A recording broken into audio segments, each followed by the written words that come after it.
Hi, good afternoon. Good afternoon. And we're in the forward shop, Alistair. That we are. And this is Alistair Stirling, one of our compatriots here in the forward shop. Where we discuss things in this strange form of debating chamber. And just the four basic questions, Alistair. So we've already gone over who you are. What is it you do in town? I run a local business. And previous to doing that? I've worked abroad. I worked in investment banking in Far East and venture capital, where I've run companies and venture capital companies in Far East. Singapore, Hong Kong? Singapore, Hong Kong, Thailand, yes. Yeah, lovely. Yeah. And do you think Scotland should be an independent country? That I do. Okay, and how best can we achieve that? That's a difficult question, because the unionists have been extremely successful recently.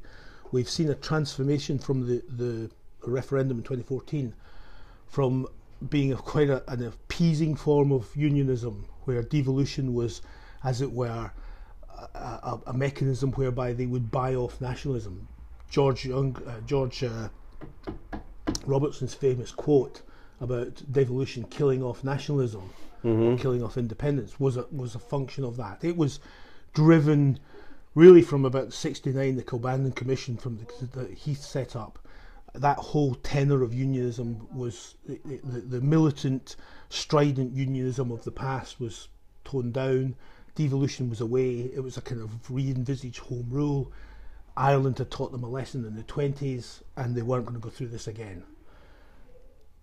However, the referendum in 2014 was a living example of the fact that it had failed. And the black-hearted unionist Alan Crochan and his crew are now back in charge of unionism. People like Ruth Davidson, Murdo Fraser and Adam Tompkins are clearly hardline unionists, and they've got no intention of surrendering the past, and no intention of letting devolution morph into some form of quasi-independence under any circumstances. And that is a fundamental change in the way that unionism has done its business. Hitherto, the SNP could always make a credible case that devolution, albeit not a preference to independence, was a mechanism whereby we get there. It was slow and steady in that case. Yeah, it's death by a thousand cuts is death nonetheless. Yes. Independence one power at a time.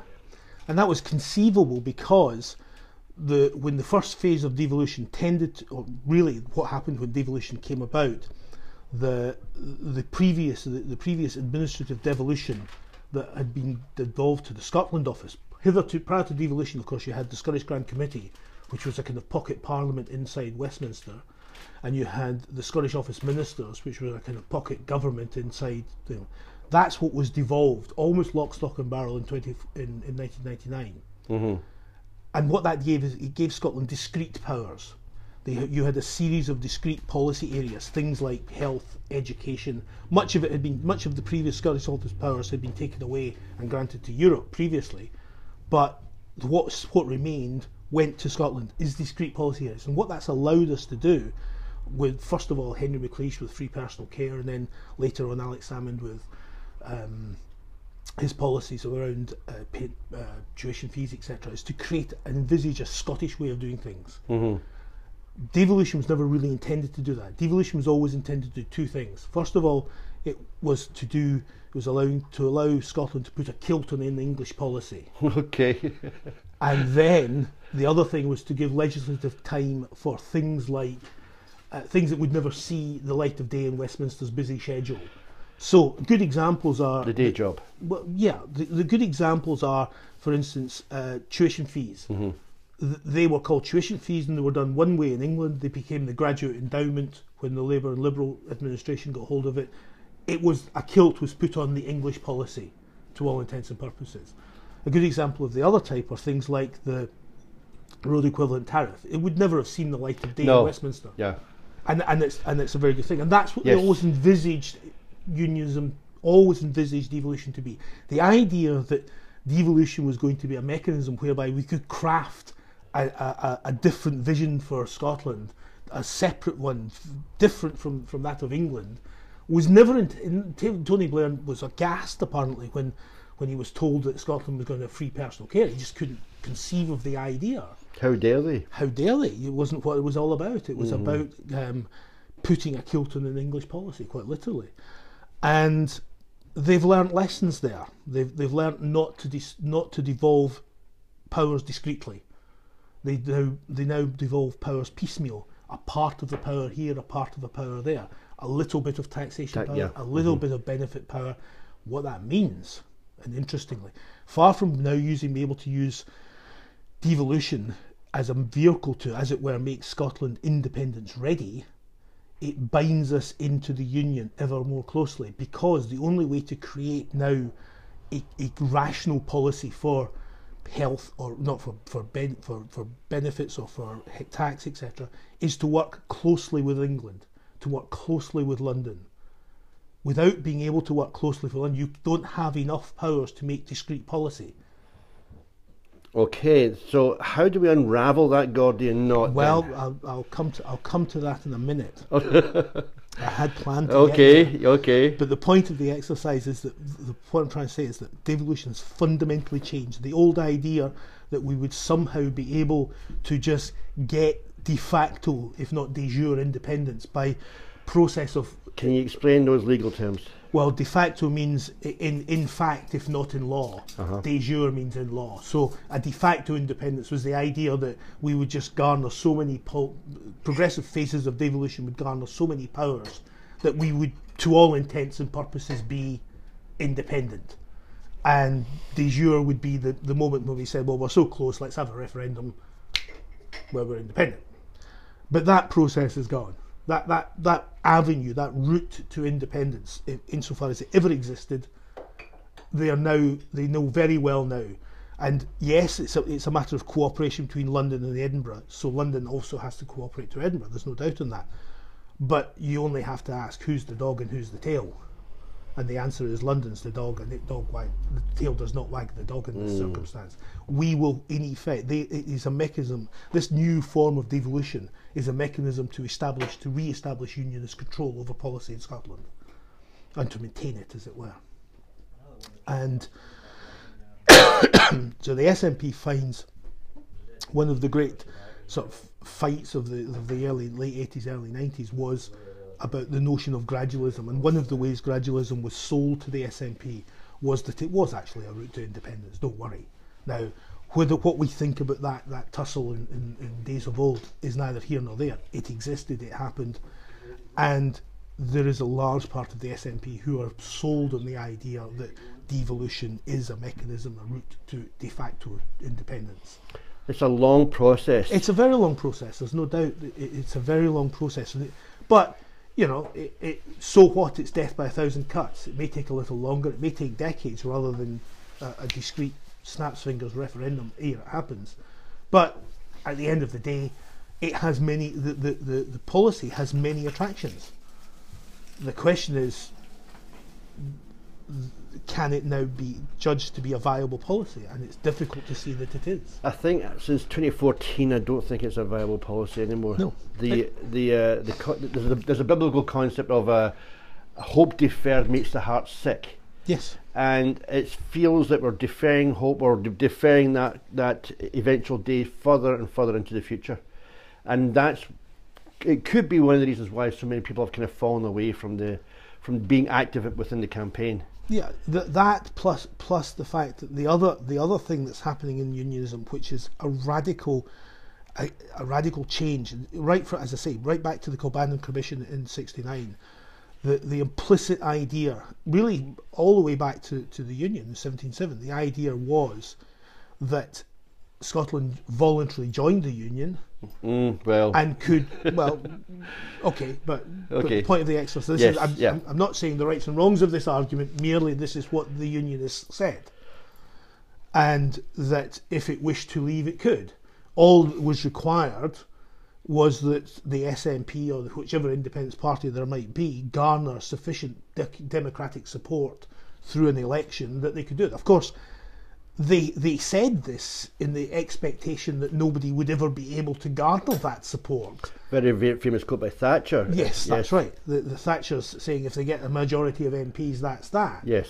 And whatever the merits, whether they would ever have done that is another question. But there's no doubt that when Alex Salmond was presented a majority government and had put had put a commitment into the manifesto, that Cameron, perhaps only because he thought he was going to win hands down, but nonetheless, de facto he did actually grant the referendum, and he said he would, he would agree to it. Well, perhaps he wouldn't have done, but that's counterfactual. We'll never know now as to whether he meant.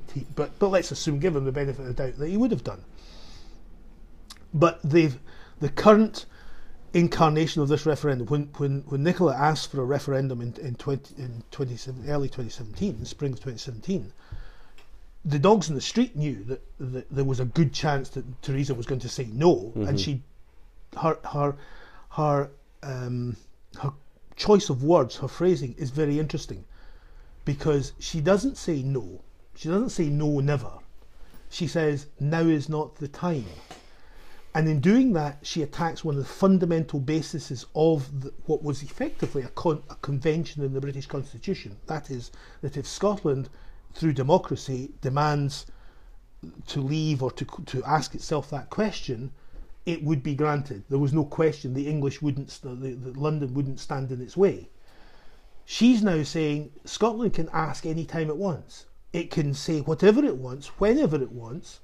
The only people who make the decision whether you make that decision is us. Now that's a fundamental change. It certainly is. Yes. In the British Constitution that nobody seems to be picking up. Nobody nobody in the nationalist side is actually saying, hang on a second, you've got no damn right to do this. It's being accepted without question. Now we can't guarantee, it's not in our, it's not, but we own this Constitution as much as the English do, like it or not. And the fact of the matter is that if London turns round and says we're changing the Constitution, like it or lump it, and the Convention is part of the Constitution, then do we just accept this without question, without word, without matter? Anyway, that's a matter for another. Well, there's Nicola was also saying that this is Scottish people that would bring this forth. I'll come to the sovereignty of people in a minute. Well, because it's an interesting question. Yes, it is. Yes. But the point about it is whether Nicola should, whether the SNP or the Scottish Government should say anything or shouldn't say, it doesn't really matter. The fact of the matter is that we find ourselves toward going into the late summer, early autumn of 2017 with no viable or plausible route to independence. There is neither the prolonged step-by-step progressive devolution will get us there in the end, de facto if not de jure, what is often called the New Zealand solution, the New Zealand way. And there's no viable democratic way in which we can demand an independence referendum. Because Theresa has made it clear, when she says now is not the time, she says when the time is. Not us, not Scotland, not the people of Scotland, but Theresa May or whoever replaces her in her job. And that again is a fundamental change to the Constitution of Great Britain, because it was always understood. Thatcher, everyone, Major Thatcher, them all said, if you want to leave, you can. And so they test it. And if you put Ruth Davidson's or Theresa's theory to the test, if people really don't want it, well, okay, let Nicola have a referendum. She'll be beaten if they're right. Well, hands down, she'll be beaten, and sooner or later, the people of Scotland will get tired of voting for successive referenda which they continue to answer no to. Well, there is the argument that there wasn't even the first referendum. There is, but there was really a referendum. Well, it was kind of us down here in Dunoon that kind of really, especially Andy Anderson, exposed that aspect of the deeper state involvement. Again, it is an argument. I've never bought into it, but nevertheless, it's an argument of historic proportions, because ultimately we're in a situation of what do we do now? We face a situation where we don't have either a plausible route to independence through a referendum or a plausible route to independence through progressive devolution. Neither of those two things have happened. We are facing a robust unionism, a unionism that you have to be over 50 to remember this unionism. You have to be older than 50 years old to remember what this unionism looks like. Because if you're not, you've only ever grown up with the rather appeasing devolutionist unionism. Mm-hmm. These people like Murdo Fraser, Adam Tompkins and Ruth Davison, they're hardline unionists. You break them open like a stick of rock, they're red, white and blue all the way through. Yeah. And at the moment, the reason this is important is because at the moment this unionism is hard, but it's brittle. One sharp blow and we will break it. But if we give them time to temper this unionism, it will be almost impossible for us to win. We must strike now. Now that's a strong statement, Alistair, and if you're arguing that there's no democratic process or route to independence, or your second avenue, which is where we actually ask for it through Theresa May, and she says no, what are you essentially arguing here?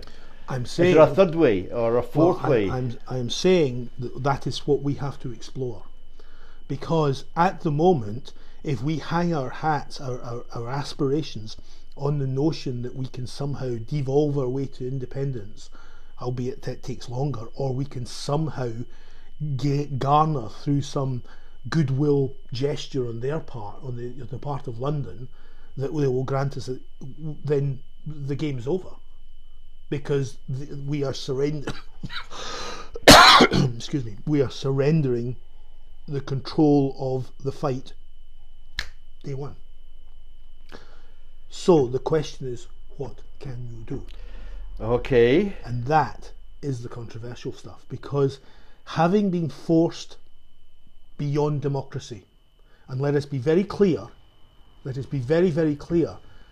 do you think we've actually reached that point? Absolutely. We take the road not because we wished to, or because we were frustrated at the democratic result. We take the road because we are denied the opportunity through democracy to effect our ambitions. And we must be very clear on whose shoulders this change rests. Okay. And it ain't ours. Then we are forced to this. You think the state is actually has created this situation to force our hand in this process? That's almost? Exactly what's happened. But also we must make clear at the same time, we will be happy to go back to democracy at any time. If they choose to allow democracy, if they choose to once again embrace democracy, if they choose to fulfil their democratic. Yes. If they choose to fulfil their end of the democratic bargain. Now you've made a leap there. You've made a strong leap there in saying that this has been, formulated and imposed on by the state. What's your? I mean, I can understand the process of how you explain it, but you're now taking it a step deeper. Where's your justification for this? How do you see this happening, and where? In what? I mean, that they've removed the democratic process. Well, because if they won't grant devolution in terms of powers that we can exercise discreetly, okay, then there is no route to independence there. Now that's a choice that they've made. They've chosen. They could have, with the Smith Commission and with the earlier Calman Commission, chosen to grant discrete policy powers, devolve discrete policy areas, but they've not chosen to do that. They've chosen to do piecemeal, integrated devolution, as you might call it. So right. We get a little of the power, but not all of it. And not hence enough. the cry from the national press that you've got tax powers, why don't you use them? Yeah, absolutely. But the whole point is we can use them. Of course we can. Yes, we can. But only in order to modify or alter an existing unionist policy. Yes. Or frankly, an existing English policy. Yes, we can put a kilt on that policy, but what we cannot do is envisage a whole new policy. We cannot, realistically, with benefits and tax, we cannot do what we did with education and take a totally different road. or with health, with free personal care. We can't do that because we are tied into their policy decisions in an intimate way. Okay. And Okay. in terms of the question of shutting down a referendum, unless Theresa is, I mean, the evidence for that is just what they're saying and doing. The fact of the matter is, when she says now is not the time, that's not in her gift. The convention was always been that when Scotland asked, Scotland got. Mm-hmm. It might have been politically unwise for Nicola to do that, but that's not the point. It's not the convention doesn't say what's wise or unwise, or the convention never said. Thatcher didn't say it's unwise for them to do that, but if they do, then we'll. And no one has addressed this issue with Theresa, and nobody's addressed it. There's no question. Nobody's raising the question of the democratic deficit. The SNP and the Nicola have just put their hands up to it and said, okay. all right. And there's a retreat to, well, they'll just give us one, but they're quite clear they're not going to do so. I think so too. So you're proposing a third way in this process? Well, the point about it is, I look back to other movements who have prevailed, and where we are today is we have to take some form of action that provokes a response. And the response that they may have, or one of the responses that they can have, that the Unionists in London can have, is to embrace democracy once again. Okay. That is their option. Right. They may choose not to do that, but it is an option. There must always be an option. This whole policy, this whole thing that I'm about to suggest, is underpinned by the fact that at any moment they can unwind it by simply saying, yes, we embrace democracy. So you're holding on to a higher authority on this, which is democracy, the democratic process itself. Yes. If you deny us democracy, yes, then we may have to, in order to achieve our legitimate aims, we will have to step beyond democracy, or beyond the come back into lane again. But at any moment, what we're trying to do, let's be clear, we're trying to provoke a response. Okay. It's all about provoking a response. Okay. And the response, one of the responses that they may have, perhaps not the only one, and I'll come to that in a minute as well, but one of the responses that they may have is to say, okay, we embrace democracy again. That must always, from our point of view, must be always, two things we must always do. When I'm just about to outlay the sort of thing I'm talking about. You see my cogs turning here? Okay. Yes, I do. But the point I stress now that, one, we are put to it because they forced us. Okay. By denying us democracy. Now that would have to be strongly justified in any future action that you're proposing. Well, Nicola clearly stated. Nicola has asked for a referendum. Yes. And been told no. Or now is not the time. And hope deferred makes the heart sick. Yeah. Not even that. But when is the time? Nobody's telling us when is the time. Let's get practical. Yeah, exactly. To be fair, if Theresa came out and said, no, look, actually, we can't do it this time, in September 2018, but there should be a window at March 2019. Well, we couldn't argue with that, to be honest with you. We can't actually argue with that. That's good and close, yeah. But we can't argue with that. If that happens to how they go, that's fine, but that's not what she's saying. She's determinedly silent on when might the time be. Right. And we are determinedly not asking the question. So what can we do? Okay. The answer is it's a slightly longer term strategy than just a referendum so they still have time to do this. But what we do is we challenge the very foundations of union. We claim the sovereignty of Scotland. Okay. If it's to be more than a meaningless phrase, what it means is that London exercises power not because of some authority or right on its part, but because we grant power to them. And they exercise it only for so long as we suffer them to do so.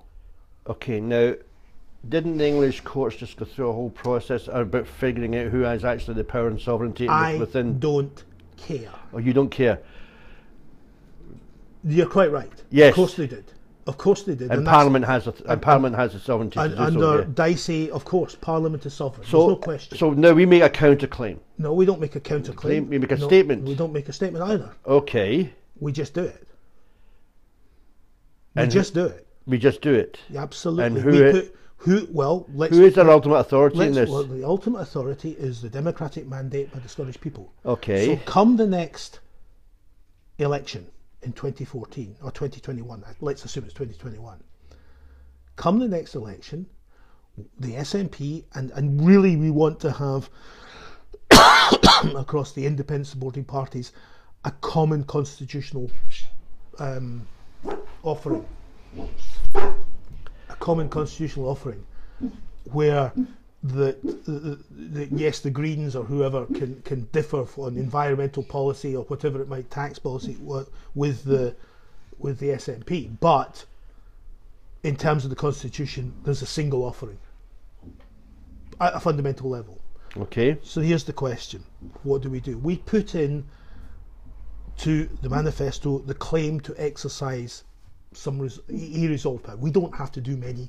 We don't have to do lots. We only have to establish the precedent. And the precedent is if the people of Scotland back, through a democratic mandate, back the people, the Scottish Government exercising, for argument's sake, say financial regulation. Okay. Just for argument's sake. All right. The Scottish Government then sets up a financial regulatory authority on 2021. And they set up their own stock market and debt markets. Central bank? Central bank, if you want, yeah. Bank of last resort? Yep, whole thing. Okay. Take the power away from London. What we're doing is challenging the very foundations, the very, very foundations of union by virtue of destroying their writ. If their writ no longer runs where we say it doesn't run. Right. Now, what are they going to do? What are they going to do at this point? Are they going to send in the troops to shut down our nascent... Not immediately. Well, are they ever going to send the troops in? Because it's a big escalation on their part if they do that. Yes, it certainly is, yeah. It's a huge escalation. So they're probably not going to do that. But there is precedents for that. Well, of course there are. There are loads of them. Yeah. But the question is, what are they going to do? But remember, it doesn't really matter. What we're attempting to do is provoke a response. Now, that response could be, yes, to hell with this. If you want, you have to have a referendum. We'll have a referendum. 2, it could be send in the troops and bar the doors. It could be that. 3, it could be just ignore it and let the Scots claim sovereignty as and when they feel inclined. But one way or the other, I guarantee you, doing that will provoke a response. Now, there are some areas of policy, reserved areas, that we cannot realistically challenge. For us to set up a benefit system in Scotland that relies on transfers of money from England or from London, would simply provoke them to say no money. You know, unless you do what we say, there'll be no money. Now, on the basis of there being no money, then they can effectively defeat the policy just by denying money. So we pick policy areas in where there is no requirement or that we can fund ourselves. A good example would be things like financial regulation. So what are they going to do? They could, of course, take us to court. Mm-hmm. Okay. Which court? Well, that's a good question. That is a very good question. If it sees the inside of a court, fine. Let them take us to court and destroy and defeat the mandate of the Scottish people. Let them. Now, let us be clear. Remember, we're not. Okay. Let us again keep an eye on victory. What does victory look like? Victory is the fact that we provoke a response. We force them to response. Whether that response be positive or negative, it doesn't really matter. We have to deal with what balls they throw at us. Right. But at the end of the day, we're trying to provoke a response. Okay, but it all hinges upon the democratic mandate of the Scottish people. Absolutely. If we don't have that? Well, in that case, you can't do it. If you believe in the sovereignty of Scotland, yes, well, and the sovereignty of the Scottish people, if you cannot garner their approval, then what we're doing it for? We're not. I mean, it's a non-starter. Yeah, it's not. We're not trying to impose our will against the majority of the people. we will only act on the basis of the will of the people. Now, when countries have gone for independence before, I'm just kind of trying to clarify what you're thinking here. And one prime example of that would be India. And I think the British state just couldn't let India go without actually putting a spanner in their works, and part of that was the use of segregation, not segregation, sectarianism, where they set the Hindus and the Muslims. I'm not sure you can really blame the British for that. Well, they may have made it worse, but they didn't start it. No, they didn't start it. No, the divisions were there. The divisions were there. Yeah, and it's historically, we can go through the whole Catholic Protestant thing here that exists in the UK, which is what worries me about that process, with the Conservatives now linking in with the DUP. Absolutely. The rise of the rise of the far right in the States, the way that has been kind of manufactured through the press, and absolutely, of course, but we're there to provoke a response. Right. Now, but we're hoping, as long as our response, our actions, are first of all underwritten by a democratic mandate, and are not in any sense violent or whatever. So this is the key aspects of this are non-violence. No, of course, there's no violence involved. We're not about blowing bombs in bridges or anything like that. Nothing like that. This is use the law. The law is our sword and our shield. Okay.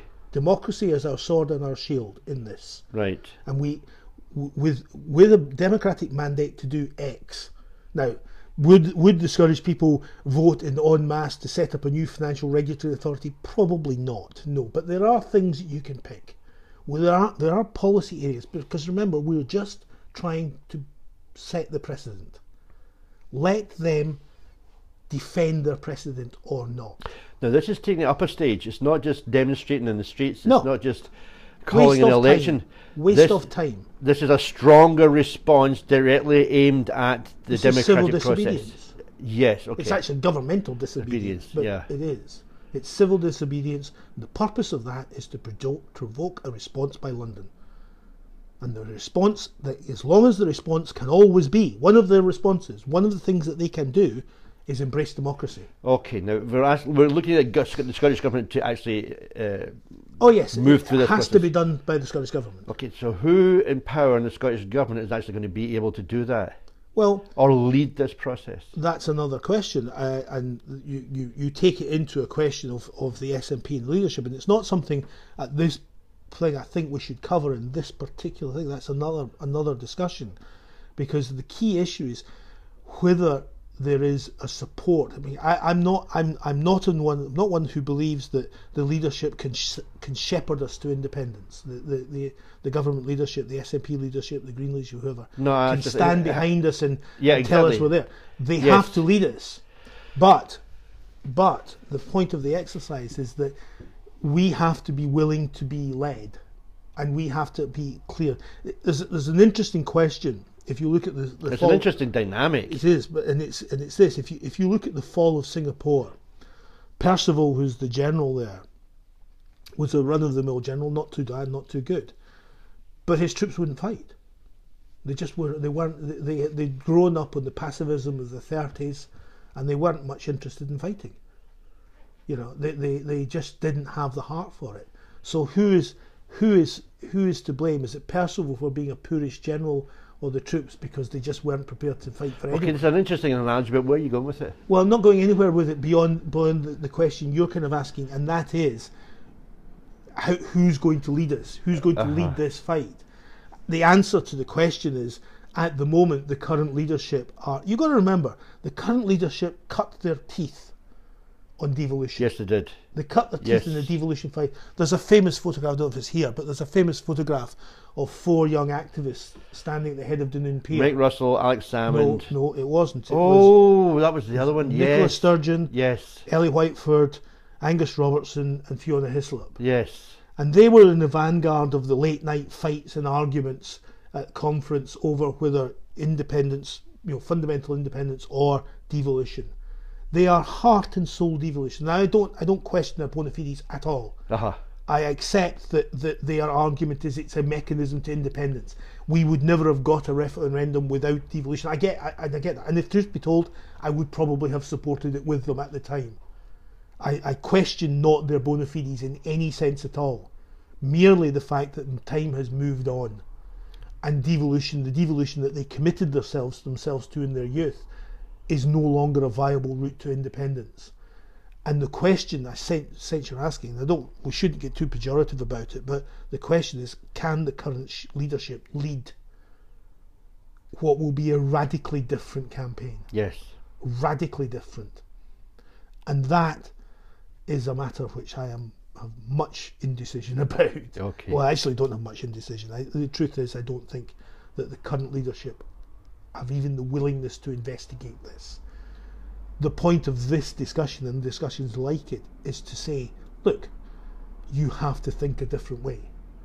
You have to do differently. Are we at the point where we say, as Cromwell said to the English Parliament, you've sat too long for any good you're about to do. Depart, I say, in the name of God, go and let us have done with you. We're close. You actually think that? I think we're close to the extent that many of us. I went to Nicola's big rally in 2014 after the referendum in the Glasgow and SEC, and the hope was that she would, as it were, be Bruce to Salmons Wallace. Yes. And sadly, she's turned out to be more John Balliol than Robert Bruce. That's quite strong. It is strong, but it's true. And if she has the metal in her, then it's time to show it. She's on. The clock is ticking. The Unionists pen article after article about the schism in the SNP, but they have no idea what's happening in the SNP. No, they don't. I mean, you're more likely to get a cub reporter from the Jesuit News telling you the skinny on the wee Free Assembly. They've just got no mechanism to find this out, But what people are questioning is whether Nicola should continue to be leader, or what the changes. We had a strong mandate post after the referendum. The number of MPs we actually sent down to London, it was a strong message to connect with the Scottish Parliament has continued in its to have a strong SNP base, and from that over the last 3 years, there hasn't really been any kind of major policy papers produced. There hasn't been any major from the Scottish government. That is no, not at all. There has been the accusations from the other parties they're only interested in independence, which is the raison d'etre for the SNP. But behind the scenes that we can chew on, we can look at policies on currency, on the banking issue. None of it. There's been nothing focused. No. And the truth is, yes, there are a lot of peripheral organisations, yes, the Commonweal, yeah, etc. Yeah. And no doubt their work is of great importance at least to the diversity of the debate, if not to the eventual policy. But without the heft of the SNP, without their heft, without their muscle, without their intellectual power of the people, the diverse group of people who make up the SNP, then, quite frankly, the Commonweal can produce all the papers they want. They can produce them till their heart's content. They won't make any difference unless and until the SNP lead that process. And of course, it's an interesting byproduct of starting to focus on reserve policies, is that it forces you to develop those very policies. The truth is, with the exception of the white paper, the SNP has done no work on reserve policies since the early 90s. And that's just the fact of the matter. They are content to do this. And then, in a way, the SNP, Nicola's SNP, and to some extent Alex's SNP, but certainly Nicola's SNP, is very redolent of John Redmond's Irish Party at the turn of the century, the last century, in that they are sold up to home rule. They had no ambitions beyond home rule. And whilst certainly the SNP doesn't proclaim itself to be a home rule party, one does wonder whether there's, at the end of the day, the SNP finds itself in a position where it's an independence party without either a route to independence nor policies for the powers that it would achieve on independence. Can it really, in all truth, be an independence party? Or is it like Tony Blair's Labour Party, socialist in only name? Is it an independence party just in the name, just because it's their unique selling point and how they garner votes amongst their traditional supporters? That's a big question, perhaps one for another day. So you think they're quite comfy with the powers that they have? I don't think they're comfy with the powers that they have. I think that the party is led by a group of people who cannot see beyond the arguments and the policies and the passions of their youth. Ah, okay. And who, confronting or having to confront this new dynamic, hardline unionism, have no answers. They have no answers at all, and are terribly inclined to abandon the certainties of their youth. It's like the ancient pre-Inca priests worshipping the sun gods because they will send away the Spanish conquistadors. Well, no, they won't. The conquistadors are here to stay, and yes, so is the smallpox, and so is all sorts of things that they bring with them, and so the gold's going to go and the smallpox is going to stay, and that's going to do an awful lot of damage to your society. But no point in praying to the sun god about this. There's zero point in praying to the sun god about all of this. And to some extent, Nicola and her chums are praying to the sun god. Okay. Well, this has been quite an interesting. I don't even know how long we've been actually listening and discussing this. But will we pause it there, Alistair, and pick this up again at a later date, and go a little bit deeper and look at the actualities of what's going to.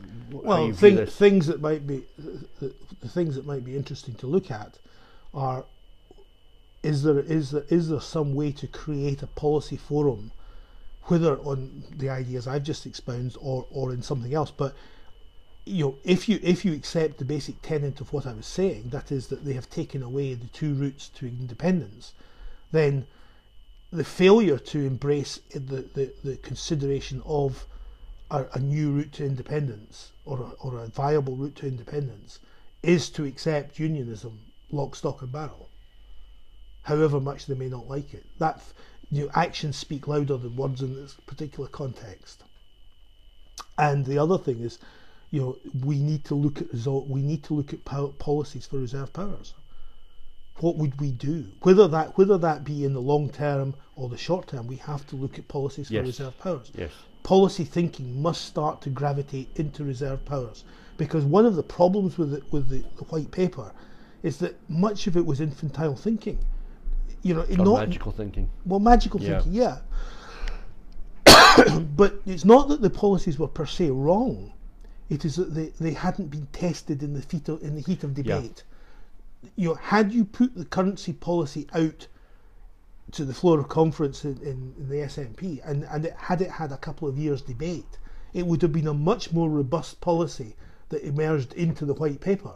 It might have been fundamentally the same policy, but the arguments around it would have been robust, stronger. Yeah, and the answers to the questions, or certainly the knowledge of the questions that the unionists might ask, would be thoroughly explored, and the answers prepared for that.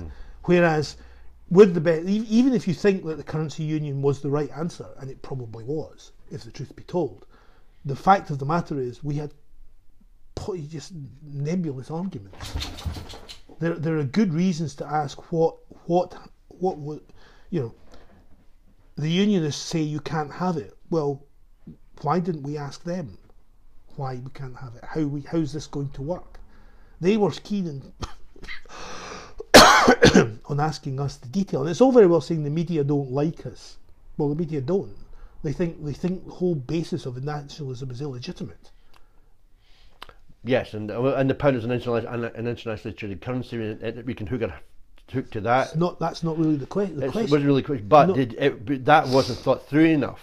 No, the question. The truth is, if we have another referendum, although I have some reservations about that, but if we do, we will use the currency. We will use much the same argument in the pound.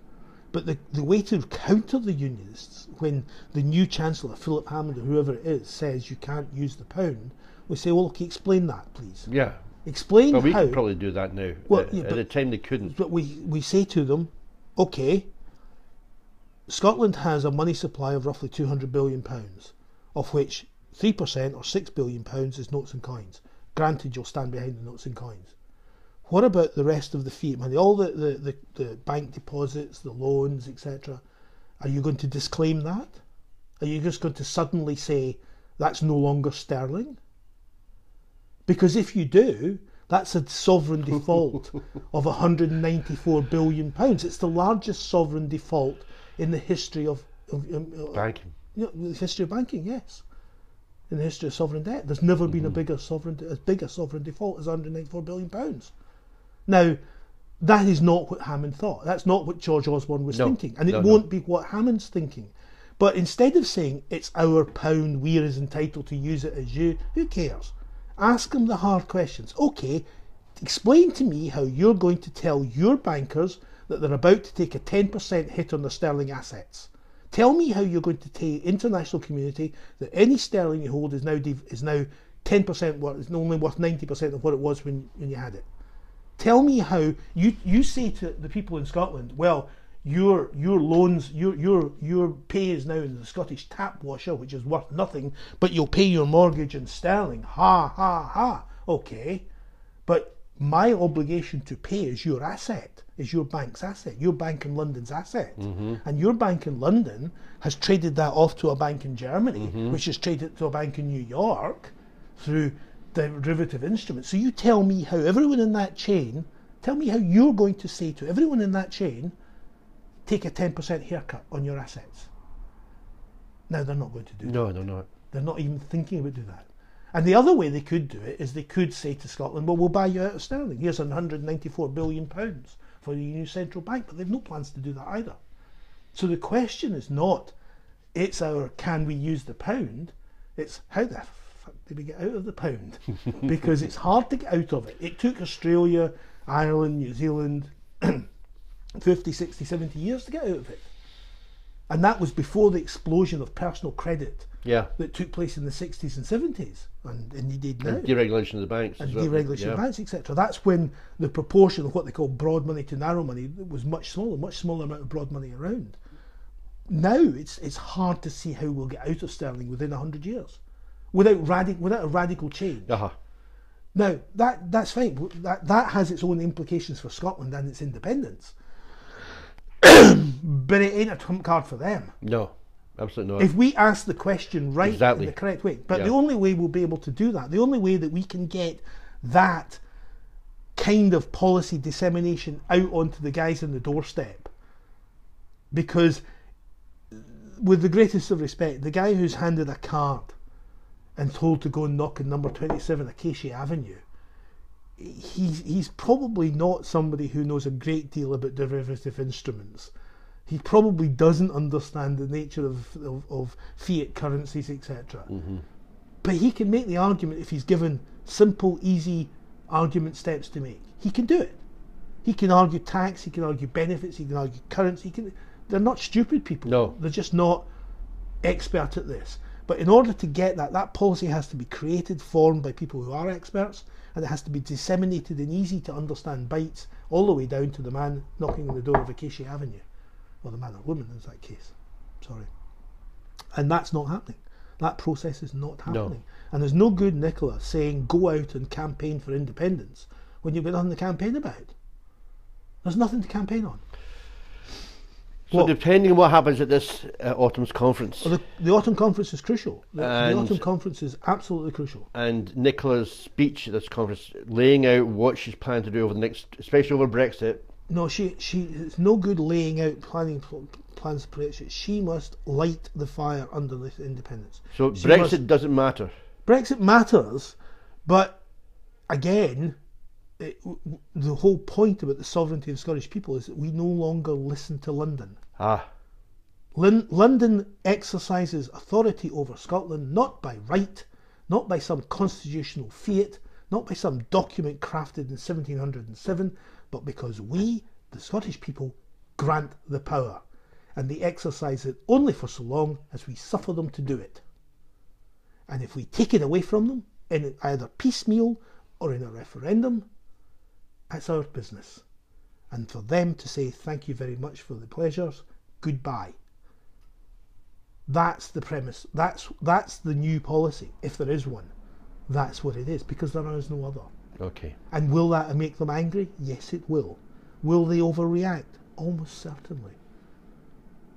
But the whole point is to provoke a reaction. Okay, and with that, Alistair, I want to thank you very much. You're welcome. It's an interesting chat, and I'm no doubt we'll have another chat along the same lines pretty soon. Good. And I'll see you later. Thank you.